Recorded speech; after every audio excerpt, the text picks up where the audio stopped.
Dan saat ini kita sudah memberikan bimbingan teknis, pelatihan-pelatihan kepada UMKM juga, kelompok-kelompok pekebun, kelompok-kelompok tani yang memang sudah masuk dalam binaan kita dan pemerintah daerah di sana. Mereka terus dikasih pelatihan untuk hilirisasi produk. Jadi kita tidak lagi berpaku menjual produk bahan bakunya aja.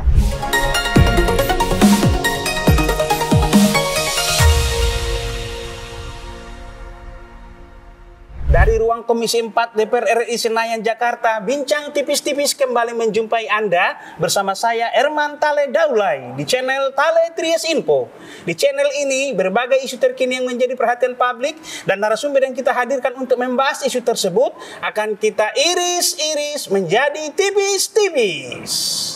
Terkait tema soal membangun kawasan perbatasan menjadi magnet ekonomi, kita menghadirkan bintang tamu Ibu Yesi Melania, Praksi Nasdem Komisi 4 Dapil Kalbar. Kalbar 2. Kalbar 2. Beliau memberi perhatian besar soal perkebunan tapi yang bersifat rakyat. Betul. Gimana potensi perkebunan sawit di Kalbar, Bu Yesi? Kalau Kalbar sih kayaknya nggak perlu ditanya ya, potensinya itu udah luar biasa. Jadi kalau kita mau lihat data bahwa Kalimantan Barat itu selalu masuk dalam 3-5 ya provinsi memang penghasil kelapa sawit terbesar. Dan di sana rata-rata mayoritas petani pekebun memang masih mengandalkan perkebunan dalam konteks semuanya masih manual. Jadi belum menggunakan teknologi yang canggih. Belum juga terlalu tersentuh oleh bantuan-bantuan baik itu pemerintah kabupaten sampai pusat gitu. Semuanya masih skala mandiri dan perorangan gitu. Dan potensinya memang luar biasa di sana, dan bahkan pertanian ya secara umum seperti horti, tanaman pangan, kemudian kalau bicara peternakan itu masih di nomor sekian kan. Dan kalau mau jujur Kak, untuk di warung kopi pembicaraan hangat orang kan selain bicara biasanya politik, kalau di sana tuh sawit. Jadi kamu punya sawit berapa hektar, ini sudah panen berapa ton gitu. Itu memang isu yang sangat menarik. Jadi berbudidaya masih manual gitu, masih manual kan? Apa intervensi yang harus dilakukan ke mereka agar bisa melakukan modernisasi, ya kan? Mungkin dari peremajaan, replanting, PSR, itu gimana, Bu, anggota Dewan? Sebagai wakil rakyat yang memang notabene-nya dari wilayah yang berbasis perkebunan dan ditempatkan juga di Komisi 4, tentu kita terus mensondingkan persoalan-persoalan, masalah yang diharapkan oleh para pekebun sawit rakyat kita itu seperti apa ke Kementerian Pertanian. Ya tentu kita berharap bantuan-bantuan memang tidak mampu untuk mengharapkan bantuan itu secara luas gitu kan, secara banyak dari hulu sampai ke hilir, tapi minimal untuk menstimulan para pekebun kita. Contohnya PSR yang memang program ini merupakan nawacita atau cita-cita dari Presiden kita sendiri, Pak Jokowi menginginkan setiap tahun target PSR itu kan paling tidak 180.000 hektar. Tapi saat ini memang kendala begitu banyak terjadi di lapangan, birokrasi yang juga cukup sulit bagi para pekebun kita, kemudian syarat kelompok, kemudian lahan yang masih menjadi gonjang-ganjing, hutan gambut betul gitu sekali gitu itu kawasan hutan lindung, belum lagi HGU mungkin punya perusahaan, namanya masyarakat kita kan semuanya masih manual, dan data yang dipakai juga data nenek moyang gitu, tidak menggunakan data dari BPN yang mungkin sudah ada sertifikat hak milik. Nah ini juga menjadi kendala bagi masyarakat kita di sana untuk replanting sawit. Sementara untuk menggenjot produktivitas kan diharapkan PSR inilah salah satunya. Karena udah sawit yang sudah tua kan udah nggak produktif. Harus diperbaikin lagi gitu. Banyak kendala. Butir ketiga nawacita itu kan membangun dari pinggiran. Betul. Indonesia itu membangun ya katakanlah ya daerah Ibu Yesi kan berbatasan dengan tetangga. Bagaimana agar kita ini menjadi beranda terdepan, bukan lagi punggung, dia menjadi beranda terdepan terhadap negara tetangga. Gimana? Kita memang dapil saya memang agak seksi kalau bicara perbatasan, karena dari 5 kabupaten ini 3 kabupaten ini berbatasan langsung dengan negara sebelah, dengan Malaysia. Sanggau kita punya Entikong, di Sintang juga ada, di Kapuas Hulu juga kita punya Badai, Badau, bukan Badau. Di Sintang Senaning. Cuman itu memang belum terlalu beroperasional karena masih tahap pembangunan juga. ada. Tapi yang pasti kita terus mendorong, bekerja sama juga dengan Badan Karantina Pertanian yang notabene-nya juga garda terdepan untuk lalu lintas perdagangan kita, komoditi pertanian. Dan di sana perkebunan selain sawit dan turunan-turunannya, jadi bukan hanya minyak CPO-nya, tapi juga cangkangnya, bahkan limbahnya ini sudah bisa diolah, sudah bisa diekspor juga. Kemudian bicara komoditi lain seperti pinang, kemudian juga hasil hutan yang lain juga punya potensi besar untuk diekspor ke negara sebelah. Tentu ini kan harus ada dukungan semua pihak gitu, dari pemerintah daerah, provinsi maupun pusat dan stakeholder semua yang berhubungan dengan itu gitu, untuk memaksimalkan potensi itu. Kita pasar sudah tercipta dan potensi permintaan dari sebelah untuk sektor perkebunan, pertanian dari Kalimantan Barat itu tidak sedikit. Hanya petani kita belum mampu memenuhi itu. Kalau bicara ekspor kan biasanya kontinuitas juga sangat menjadi prioritas gitu bagi negara penerima di sana gitu. Kita masuk ke masalah dulu ya. Betul. Kita iris tipis-tipis. Jangan sampai nanti durian yang bagus-bagus dikirim ke Kucing Sarawak. Nah, itu dia, betul itu. Mantu diolah sama dia baru kirim lagi ke kita. Itu menyedihkan sekali tuh Bu Yesi. Gimana itu? Masuk ke masalah dulu kita. Coba iris tipis-tipis dulu. Jadi gini, kalau tadi udah nyinggung durian ya.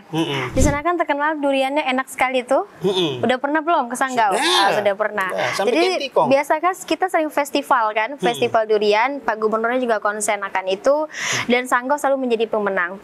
Dan sekarang fenomena yang terjadi, saking semangatnya masyarakat kita untuk nilai tambah ekonomi bagi kehidupannya sehari-hari, masyarakat di Sanggau dan sekitar itu sudah mengkonsumsi durian yang mungkin kualitasnya sudah kualitas paling jelek, sementara yang bagus dan lain itu dikirim keluar. Waduh. Nah, dan mirisnya lagi, kadang kita juga mendapat informasi bahwa durian contohnya yang ke Malaysia, juga sampai ke Thailand, bahkan diproduksi, di rebranding oleh mereka, kembali dikirim lagi kita yang beli. Nah itu kenapa? Tentu kan ini juga pengetahuan untuk hilirisasi produknya kita masih sangat minim. Karena kita di sana itu masih terpaku pada bahan baku aja nih yang bisa dijual. Sementara memproduksinya seperti apa, cara mengolahnya menjadi apa, seperti apa tuh kita belum mendapatkan. Ini pukulan telak lu buat Cina. Betul. Nah itu kita harus bersinergi. Apa yang dilakukan Bu Dewan untuk itu intervensi? Kita terus bersuara. Ini kita sudah memberikan bimbingan teknis, pelatihan-pelatihan kepada UMKM juga, kelompok-kelompok pekebun, kelompok-kelompok tani yang memang sudah masuk dalam binaan kita dan pemerintah daerah di sana. Mereka terus dikasih pelatihan untuk hilirisasi produk. Jadi kita tidak lagi berpaku menjual produk bahan bakunya aja. Kan ada BLK di sana kan itu bisa ya. Nah itu bisa menjadi mitra kita. Itu bisa diajarkan bagaimana menciptakan turunan-turunan produk sehingga kan nilainya lebih tinggi kan, ada value added di situ. Gitu. Berarti kita sepakat itu nilai tambah kita ada masalah di situ. Betul. Saya juga dapat informasi beras Sanggau yang bagus kadang dikirim ke Kucing Sarawak, dia olah, dia apa-apain nama dikirim ke kita, dia jadi devisa buat dia, kita ini dapat mentahnya aja. Nangis nggak sih? Ya begitulah kira-kira yang terjadi di wilayah perbatasan. Memang kalau bicara kompleksitas persoalan di perbatasan itu tinggi sekali. Itu baru bicara di pertanian ya, belum infrastruktur penunjang yang lain ya. Nggak usah jauh-jauh, akses aja misalnya dari kebun petani dibawa ke jalan utama tuh untuk bawa hasil panennya aja kita masih berat. Berarti aksesnya tuh masih berat. Infrastruktur menuju sentra-sentra produksi itu belum memadai ya? Sangat belum memadai.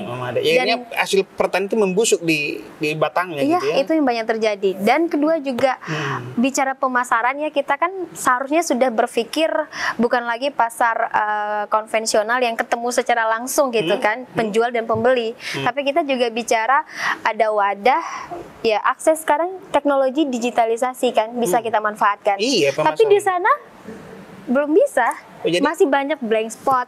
Nah itu juga menjadi catatan kita.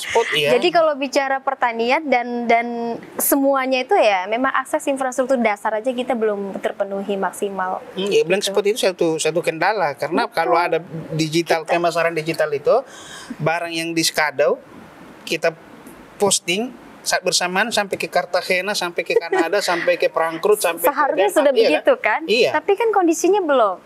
belum merata sampai di situ. Ini PR nih buat. Itu PR kita bersama ini. Satu lagi soal sawit ini, kenapa sih batang sawit nggak dikasih sapi, nggak dikasih tanaman pendamping, itu gimana Bu? Sudah berusaha untuk dilakukan dan memang Kementerian Pertanian kan juga concern ya sama isu persoalan sawit. Integrated farming juga sudah Ada di Kalsel saya lihat ada itu, ada sapi. Sudah mulai, tetapi memang membuka mindset dan niat para pekebun ini yang agak berat, dan mereka juga terkendala modal, kita tahu pasti. Ya kayak misalnya sawit, sapi itu harusnya sudah tidak perlu diragukan lagi, sudah dari zaman kapan gitu kan pemerintah kita mendorong para pekebun untuk melakukan integrasi seperti itu. Tapi nyatanya para petani ini harus kita push, harus kita dorong, harus kita kasih brainstorming supaya mereka ini mau gitu. Ibarat kata punya sawit 1 hektar, punya sapi 1 ekor aja. Sapi ini kan untuk pupuk mereka juga. Iya, nggak ada yang ini. Tapi kan? ya mungkin itu lebih dorongan kepada pemerintah daerah juga ya sebagai garda terdepan untuk merealisasikan program-program yang sudah dicetuskan pemerintah pusat, semestinya begitu. Dan kendala satu lagi penyuluh. Kita minim penyuluh. Ya, kalau itu transfer ilmu ya? Iya. Itu yang diharapkan untuk supaya program, kebijakan itu goals nyampe gitu ke petani, kan diharapkan penyuluh menjadi garda terdepan dan menjadi penengah. Tapi penyuluh kita tahu kondisinya seperti apa sekarang kan? Waduh, udah tipis-tipis nih. Tadi juga sudah dibahas habis. Pasar Entikong itu udah memberikan manfaat belum kepada kayak Sanggau dan sekitarnya gitu? Cukup memberikan manfaat, tapi belum maksimal saya rasa. Belum ya? Tapi cukup sudah memberikan. Dalam artian negara kita, masyarakat yang berada di irisan perbatasan betul-betul itu sudah mulai memanfaatkan itu potensi pasar mereka gitu. Mereka sudah berpikir ke arah sana. Karena ada potensi. Betul. Potensi pasar ringgit itu bisa masuk ke kita. Kalau durian yang bagus itu kita kemas, kita kelola hilirnya bagus, itu berlimpah hasilnya gitu loh. Betul. Jangan lagi nanti bahan baku kita kirim, diolah di Sarawak, kita lagi yang beli. Kita yang beli. Jadi kita dapat sisanya aja ntar. Oke. Ya, Iris tipis-tipis terakhir. Ada nggak sih masyarakat cemburu terhadap tetangga gitu? Cemburu ke tetangga, mungkin iya, tapi lebih besar cemburunya untuk wilayah Kalimantan Barat ya. Perbatasan Entikong. Mohon maaf, bukan rasis atau apa, tidak. Tapi cemburunya kepada Indonesianya sendiri, dalam artian yang pembangunan masih notabene Java sentris gitu loh.